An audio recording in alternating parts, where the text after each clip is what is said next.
We can actually use just one blues scale when improvising or writing a blues, which also keeps things simple. For example, a blues in C can use a C blues scale throughout.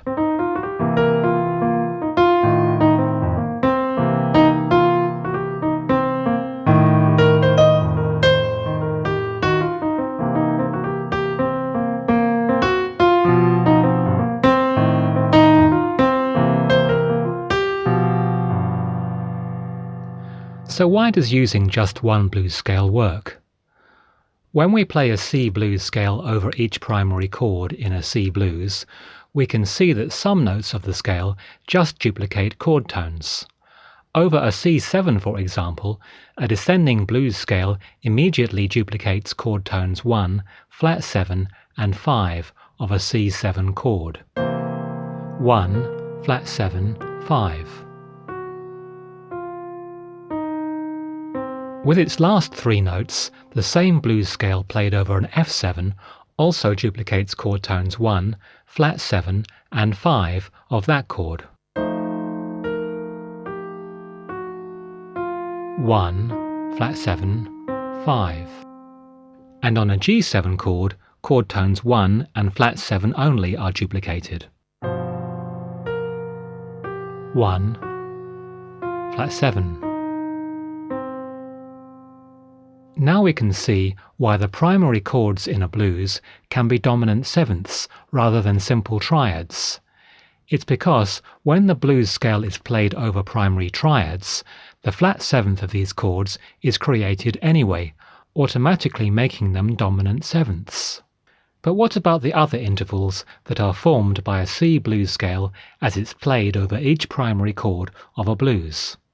Here are all the chord tones and non-chord tones that are formed over each primary chord. Over a C7 chord, 1, flat 7, 5, tension flat 5, tension 11, tension sharp 9, 1. Over an F7 chord, 5, tension 11, tension 9, tension flat 9, 1, flat 7, 5. And over a G7 chord, tension 11, tension sharp 9, 1, scale 7, flat 7, tension flat 13, tension 11. Many of these non-chord tones seem like maybe they shouldn't work as melodic tensions over these dominant seventh chords, but in fact, in a blues, most do, creating very rich, jazzy intervals over each one. That's the case even when intervals of a flat 9 are formed, as in G-flat over an F7 chord.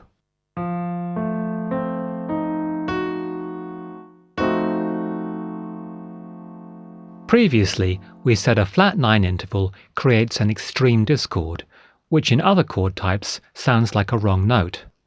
However, tension flat 9 works here because our ear already perceives a dominant seventh chord as a somewhat discordant, unstable chord that can take this kind of richness.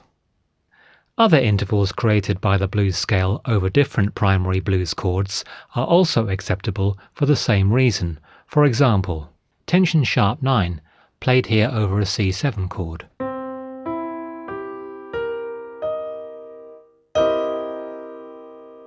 And tension flat 13, played here over a G7 chord.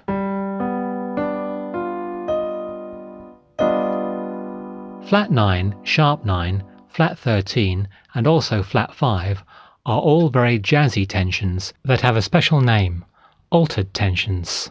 They can be used over dominant seventh chords in many situations other than a blues, as we'll study at a higher level. On the other hand, tension 11, another tension created by the blues scale over every primary blues chord, only works in a blues.